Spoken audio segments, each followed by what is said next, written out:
Welcome to Workwise Canada and this is video 3 of ETF investing series.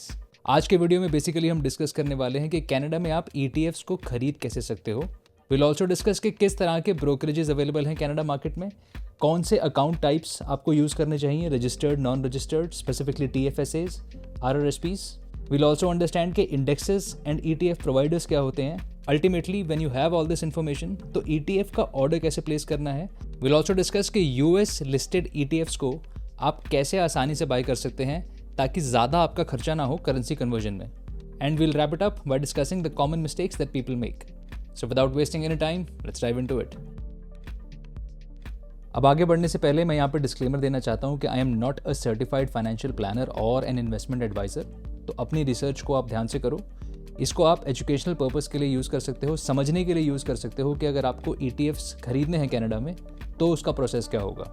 And अगर आपको नहीं पता है कि ETFs क्या होते हैं या फिर वो म्यूचुअल फंड से कैसे अलग होते हैं, इस पे हमने पहले 2 वीडियोस बनाई हैं। It will be really beneficial for you to watch the first video in the series, जिसमें हमने ये एक्सप्लेन किया है कि ETFs बेसिकली होते क्या हैं। And then if you come back and watch this video कि ETFs को खरीदना कैसे है, उसमें इन्वेस्ट कैसे करना है, I think that's going to be more helpful.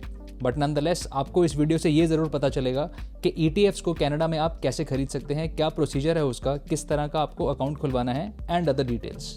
And the first thing first, let's start with brokerages. अब ब्रोकरेजेस होती क्या हैं और क्यों चाहिए। तो ETF कोई ऐसी चीज़ नहीं है कि जो आप जाके दुकान से खरीद लो। बेसिकली ब्रोकरेजेस वो कंपनीज हैं जो आपको ETFs या फिर स्टॉक्स को खरीदने और बेचने में आपकी हेल्प करती हैं, क्योंकि डायरेक्टली आप एक्सचेंज पर ट्रेड नहीं कर सकते, इसलिए आपको ब्रोकर की ज़रूरत पड़ती है। तो बेसिकली ब्रोकरेज जो है वो आपके और स्टॉक मार्केट के बीच में एक मीडियम बनेगा। तो इसमें आपको एक अकाउंट मिलेगा जिसमें आप अपना पैसा डिपॉजिट करेंगे एंड उस पैसे के थ्रू आप इन्वेस्टमेंट करेंगे एंड उसको मैनेज करेंगे। Now when we know what brokers are, it is important to understand that there are 2 kinds of brokers. One which are called full service brokers and the other ones are discount brokers. अब नाम से ही clear है, full service में basically आपको personalised advice ज़्यादा मिलेगी, portfolio management की जो सर्विसेज हैं वो आपको अच्छे से मिलेंगी, लेकिन इसके साथ साथ इनकी फ़ीस भी काफ़ी ज़्यादा होगी क्योंकि इसमें आपको एक पर्सनलाइज्ड सर्विस मिल रही है। तो बेसिकली यहाँ पे जो भी बैंक्स हैं उनके थ्रू आप अगर इन्वेस्टिंग करना चाहते हैं, जैसे कि RBC का डायरेक्ट इन्वेस्टिंग या फिर स्कॉशिया का iTrade, that will come under full service brokers.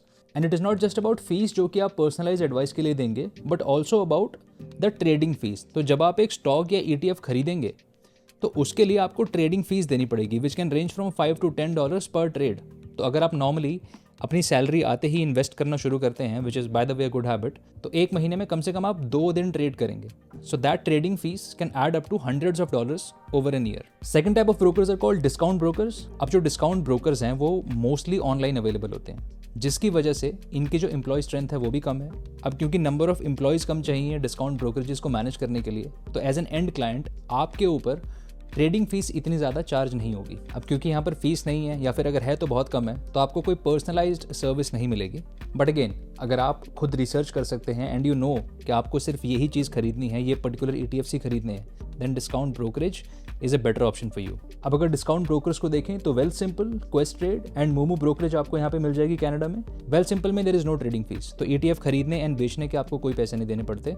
But क्वेस्ट्रेड में ETF खरीदने की कोई फीस नहीं है, बट बेचने के लिए आपको $5 से $6 देने पड़ सकते हैं। But it is not just about the fees that you have to pay while trading. Questrade कई केसेस में यूजफुल साबित हो सकता है, स्पेशली जब आपको US में ट्रेड करना हो। अब वहाँ पर इंटरेक्टिव ब्रोकर्स एंड क्वेस्ट्रेड जैसे जो प्लेटफॉर्म है वो बेटर साबित होंगे एज कम्पेयर टू वेलसिंपल, क्योंकि वेलसिंपल में you will lose up paying a lot of money अगर आप USD में ट्रेड करना चाहते हैं। इसको हम आगे डिटेल में डिस्कस करेंगे how that happens. But I think now we know what brokers are and why are they required. अब ब्रोकर्स पता करने के बाद ज़रूरी चीज़ है ये पता होना कि किस तरह का आपको अकाउंट खोलना है एंड किस तरह के अकाउंट से इन्वेस्टमेंट करनी है।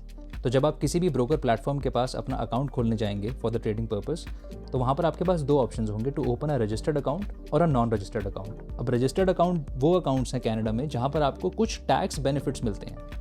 अब क्योंकि इसके टैक्स बेनिफिट्स हैं तो डेफिनेटली एक ईयरली कॉन्ट्रीब्यूशन लिमिट है कि आप इससे ज़्यादा पैसा उन अकाउंट्स में नहीं डाल सकते, because there are tax advantages to it. तो ऐसे जो 2 अकाउंट्स हैं, they are TFSAs and RRSP। TFSA में जो भी आपके प्रॉफिट्स होते हैं वो टैक्स फ्री हैं, चाहे आप उसको कभी भी सेल करो। तो अगर आप लॉन्ग टर्म ग्रोथ के लिए इन्वेस्ट करना चाह रहे हैं, then TFSA is definitely a good option. Similarly RRSP is another tax advantage account. Basically RRSP account में जब आप कॉन्ट्रीब्यूशन करते हो तो जितना पैसा आपने कंट्रीब्यूट करा है वो आपकी उस साल की इनकम से रिड्यूस कर दिया जाता है। फॉर एग्जाम्पल, अगर आप $60,000 कमा रहे हैं एंड आपने $5,000 RRSP में डाल दिए, तो CRA ये समझेगा कि आपने उस साल सिर्फ $55,000 ही कमाए। एंड क्योंकि पूरे साल आप टैक्स $60,000 के हिसाब से पे करते आए थे, that's why you will get a refund, क्योंकि आपको टैक्स पे करना चाहिए था 55,000 के हिसाब से, क्योंकि वो 5,000 आपने RRSP में कंट्रीब्यूट कर दिए। अगेन, इसका मतलब ये नहीं है कि जितना मर्जी पैसा आप RRSP में डालते जाएं, there is a limit to it. It is either 18% of your salary और अप्रॉक्सीमेटली 30-31,000। वो लिमिट भी हर साल चेंज होती रहती है। But then again, the point to notice कि क्योंकि ये टैक्स एडवांटेज अकाउंट्स हैं, इस वजह से इनकी एनुअल कॉन्ट्रीब्यूशंस में लिमिट है। TFSA का बेनिफिट हमें पता है, RRSP का ये बेनिफिट है कि क्योंकि आपने टैक्स कॉन्ट्रीब्यूशन के टाइम पे बचा लिया, तो आप अपने टैक्स को डिफ़र कर रहे हो। तो अगर आज आप 35 ईयर्स के हो एंड 65 में आप रिटायर करते हो, तो तब तक वो पैसा अगर आप ETFs में, स्टॉक्स में, किसी भी चीज़ में इन्वेस्ट करके उस पर जो भी गेंस कमाते हो, वो तब तक टैक्सेबल नहीं होंगे जब तक आप उसे विड्रॉ करना शुरू नहीं करते। एंड उसके बाद भी जितना अमाउंट आप विड्रॉ करेंगे, सिर्फ उतने पे आपको टैक्स पे करना पड़ेगा। And it is not just about retirement. ये RRSP का जो पैसा है, ये आप अपनी होम डाउन पेमेंट के लिए भी यूज़ कर सकते हो if you are a first time home buyer. That will come under home buyers plan. अब आइडियली एज एन इन्वेस्टर आपको इन दो अकाउंट्स की लिमिट्स को पूरा खत्म कर लेना चाहिए before moving on to the non registered accounts, क्योंकि as the name suggest, non registered में कोई लिमिट नहीं है, आप जितना मर्जी पैसा डालें उसमें, but all of the capital gains are taxable. In fact जो डिविडेंड्स भी आएंगे आपको, वो भी टैक्सेबल होंगे। तो अगर आपके कुछ ऐसे इन्वेस्टमेंट्स हैं जो कि डिविडेंड पे आउट करते हैं, अभी के लिए वो हो सकता है कि वो डिविडेंड्स का जो अमाउंट है वो बहुत इनसिग्निफिकेंट हो, but as your investment and your corpus will grow, वो डिविडेंड भी साइजेबल होता जाएगा। अब अगर वो डिविडेंड एक टैक्स एडवांटेज अकाउंट में या फिर रजिस्टर्ड अकाउंट में आ रहा है, तो आपको उस पर टैक्स नहीं देना पड़ेगा। वेराज अगर वो नॉन रजिस्टर्ड अकाउंट्स में आ रहा है, तो you will end up paying capital gains tax on that every year. So now we know कि हमें ETFs कहाँ से खरीदना है एंड किस टाइप के अकाउंट में खरीदना है। Moving on, will understand two things, कि किस तरह के एक्सचेंज से खरीदना है हमें ETF एंड किस इंडेक्स को फॉलो करना चाहिए हमारा ETF। अब अकाउंट सेटअप करने के बाद आपको ये चूज़ करना पड़ेगा कि किस एक्सचेंज पे आप ट्रेड करना चाहते हैं। The popular ones are definitely TSX, which is Toronto stock exchange. The next is NYSE, which is New York stock exchange. I think ये दुनिया का सबसे बड़ा स्टॉक एक्सचेंज है। And then there is another US based stock exchange which is called NASDAQ। यहाँ पर tech focused companies आपको ज़्यादा लिस्टेड मिलेंगी। अब डिफरेंस यहाँ पे दो चीज़ों का आएगा। अगर आप कैनेडियन ETFs में ज़्यादा इन्वेस्ट करना चाहते हो, then definitely you would go for TSX। But अगर आप US मार्केट में ज़्यादा इन्वेस्ट करना चाहते हो and you want to have US holdings, तो उसके लिए इधर NYSE और NASDAQ में आपको इन्वेस्ट करना पड़ेगा। सेकंड थिंग टू नोटिस कि जिस एक्सचेंज पे आप ETF ट्रेड कर रहे हो, आपको वो करेंसी से ही ट्रेड करना पड़ेगा। तो मतलब अगर आप TSX पे ट्रेड करते हो, तो आपके जो कैनेडियन डॉलर्स हैं, they will be good for trading. But अगर आपको NYSE या फिर NASDAQ पर लिस्टेड कोई ETF चाहिए, तो आपके पास US डॉलर्स होने चाहिए। तो उसके लिए आपको अपने कैनेडियन डॉलर्स को कन्वर्ट करना पड़ेगा USD के लिए। एंड यहाँ पर बहुत सारे लोग काफ़ी सारा पैसा लूज़ कर देते हैं in the conversion fee, and will discuss a way later in the video how to avoid that. Next चीज़ जो समझना बहुत इंपॉर्टेंट है, वो ये है कि हम किस पर्टिकुलर इंडेक्स को सिलेक्ट करना चाहते हैं अपना पैसा इन्वेस्ट करने के लिए। अब इंडेक्सेस क्या होते हैं, इसके लिए आप लास्ट वीडियो देख सकते हैं, which was ETF versus mutual funds. उसमें हमने डिटेल में डिस्कस किया है कि इंडेक्सेस क्या होते हैं and how investing into an ETF, जो कि एक इंडेक्स को ट्रैक करता है, that will save you a lot of money. But context देने के लिए, indexes are basically a list of companies.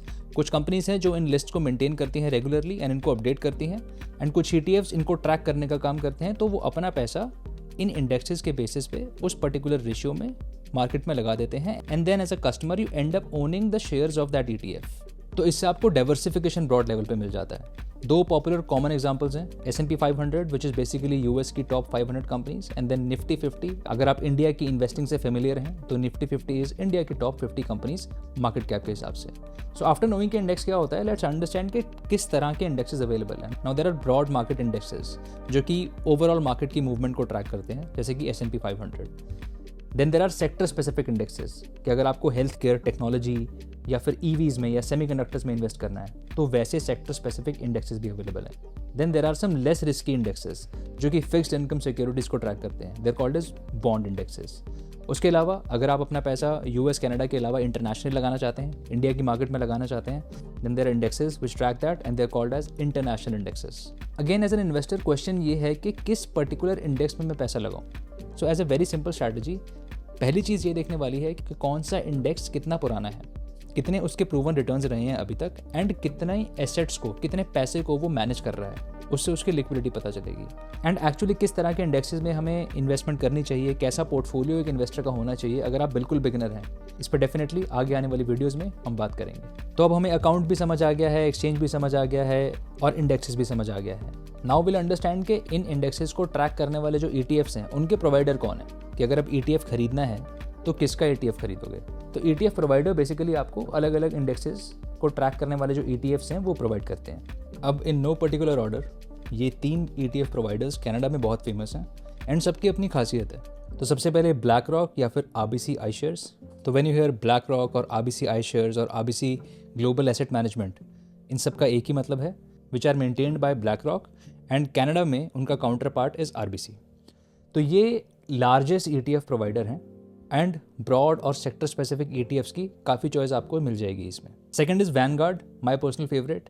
क्यों? क्योंकि बिल्कुल लो कॉस्ट इन्वेस्टिंग के लिए बहुत पॉपुलर है एंड अगेन बहुत सारे ऑप्शंस आपको मिलेंगे अगर आप वैनगार्ड के ETFs में इन्वेस्ट करना चाहते हैं तो। Third is BMO ETFs, they are more focused on Canadian companies and उसके साथ ये बहुत सारे डिविडेंड पेइंग ETFs भी ऑफर करते हैं। तो डाइवर्सिफिकेशन के लिए it's a very good option to have. अब नेचुरली एक अच्छा ऑप्शन यही होगा कि आप एक मिक्स मेंटेन करें इन सारे ETF प्रोवाइडर्स का। एंड देन अगेन फोकस करने वाली बात यह है कि उनका मैनेजमेंट एक्सपेंस रेशियो कितना है, उनकी जो फंड स्ट्रैटेजी है वो कैसी है। For example Vanguard is popular for low cost options, where iShares is popular for more variety. तो बहुत सारी ऐसी चीज़ें हैं कंसिडर करने वाली एंड अगेन वो हम अपनी पोर्टफोलियो बिल्डिंग वीडियो में डिस्कस करेंगे। बट जस्ट टू अंडरलाइन कि मल्टीपल ETF प्रोवाइडर आपके पोर्टफोलियो में होंगे तो it will be better for you. तो अब हमारे पास सारी इन्फॉर्मेशन है, अब हमें ये भी पता है कि किस प्रोवाइडर से हमें ETF खरीदना है, कौन सा ETF खरीदना है, वो इंडेक्स के हिसाब से पता चल जाएगा। अब एक्चुअली ETF खरीदा कैसे जाए। Now ETFs are traded on stock exchanges, तो उसके अपने टाइमिंग है। अगर आप कनाडा में खरीद रहे हैं तो it is usually 9:30 to 3:30 eastern standard time and अगर आप US में खरीद रहे हैं तो timings are almost similar.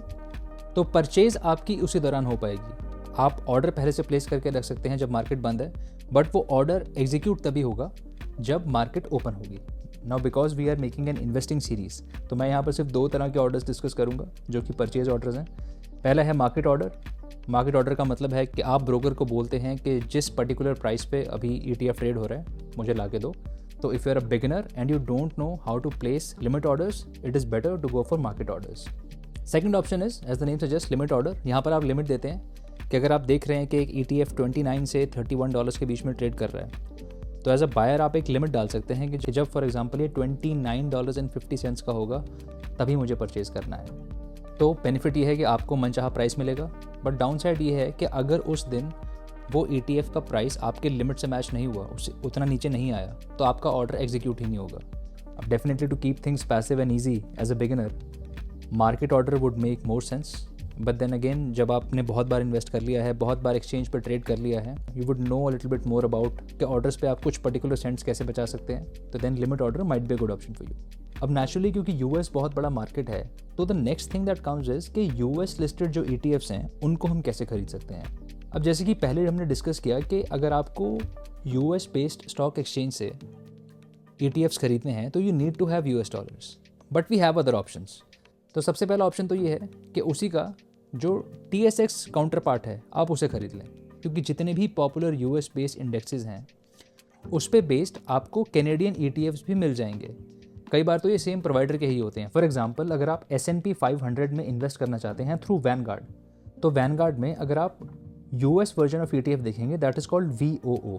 But instead of investing in that, अगर आप कन्वर्जन फीस नहीं पे करना चाहते या फिर और जो तरीके हैं कन्वर्ट करने के उनमें नहीं पढ़ना चाहते because you want to keep things passive, तो आप VFV में पैसे इन्वेस्ट कर सकते हैं। अब अपार्ट फ्रॉम द ETFs, क्योंकि यहाँ पर करेंसी इन्वॉल्व है, फॉरेक्स इन्वॉल्व है, कुछ चीज़ें यहाँ पर सोचने समझने वाली ये हैं कि कल को अगर US डॉलर कैनेडियन डॉलर के मुकाबले स्ट्रॉन्ग होता है या फिर डिक्लाइन होता है तो उससे आपकी इन्वेस्टमेंट से क्या फ़र्क आएगा। इसके ऊपर भी हम एक स्पेसिफिक वीडियो बनाएंगे कि करेंसी हेजिंग क्या होती है एंड कैसे आप बेस्ट वैल्यू डिराइव कर सकते हैं and whether investing in a US based ETF will make more sense. Now the second point is conversion fees. तो अगर आप वेल सिंपल जैसे प्लेटफॉर्म में हैं, वहाँ पर सिर्फ आपके कैनेडियन डॉलर्स में आपने पैसा ट्रांसफ़र किया है बैंक अकाउंट से, एंड उसके बाद अगर आपको US डॉलर्स में ट्रेड करना है तो आपको 1.5% की कन्वर्जन फ़ी पे करनी पड़ेगी। तो अगर आप सोच रहे हो कि महीने में मैं $1000 के ETF खरीदूंगा, you will end up paying $15 every time as conversion fee. And that same thing will happen when you ultimately sell that ETF to withdraw the amount. तो वो कन्वर्जन फी आपको दोनों तरफ पे करनी पड़ेगी। तो that is one down side of wealth कि अगर आपको ETF खरीदने और बेचने में तो पैसे नहीं लगेंगे, बट कन्वर्जन में पैसे लगेंगे। Now there are two ways to avoid that. One is to go for a broker जो कि आपको फ्लैट फी कन्वर्जन चार्ज कर रहा है। तो interactive brokers can be a good option, क्योंकि वो आपको एक फ्लैट फी चार्ज करते हैं। इट इज़ ईदर $2 और $5 and the rate which they provide is pretty good. Second option जो कि क्वेस्टरेट जैसे प्लेटफॉर्म्स पे अवेलेबल है, इट्स कॉल्ड नॉर्बर्ट्स गैम्बिट।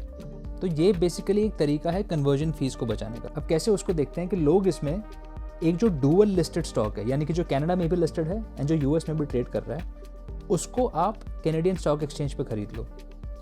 जब आपने वहाँ पे खरीद लिया, उसके बाद आप अपने शेयर्स को जर्नल करा सकते हो, यानी कि ट्रांसफ़र करा सकते हो US ब्रोकरेज अकाउंट में।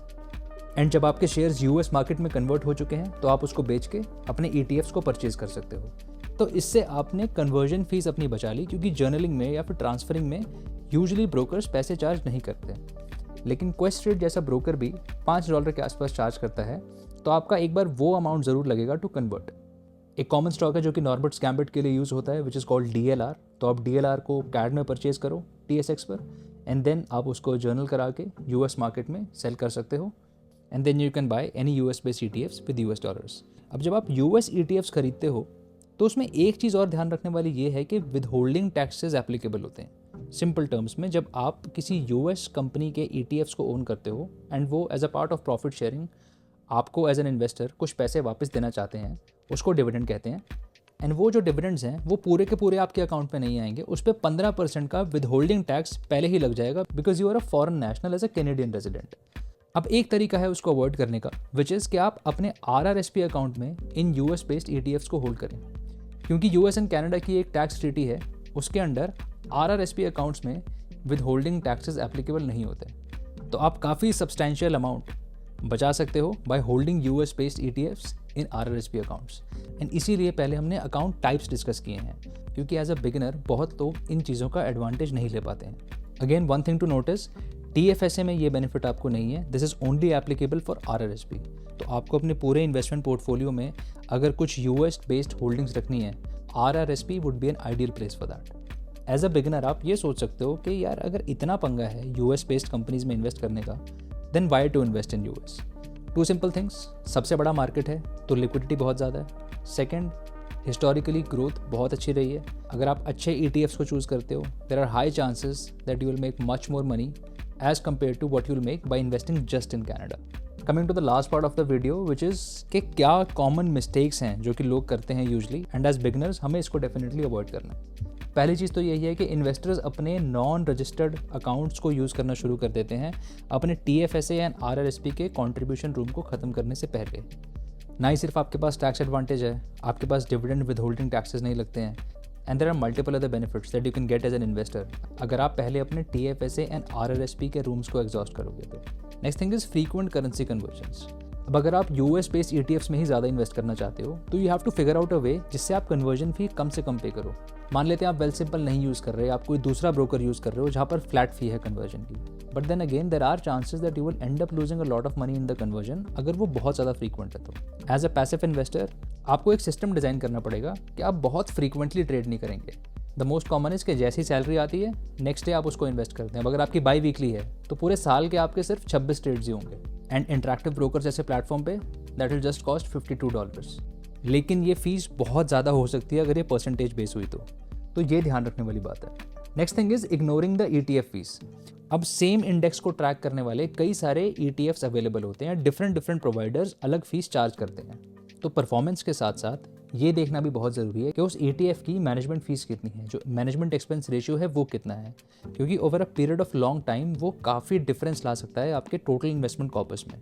इस पे भी हमने डिटेल में डिस्कस किया था इन आवर फर्स्ट वीडियो कि कैसे म्यूचुअल फंड्स जिनका कि MER बहुत ज़्यादा होता है एज़ कम्पेयर टू ETF, वो इफेक्ट कर सकता है आपके टोटल रिटर्न्स को।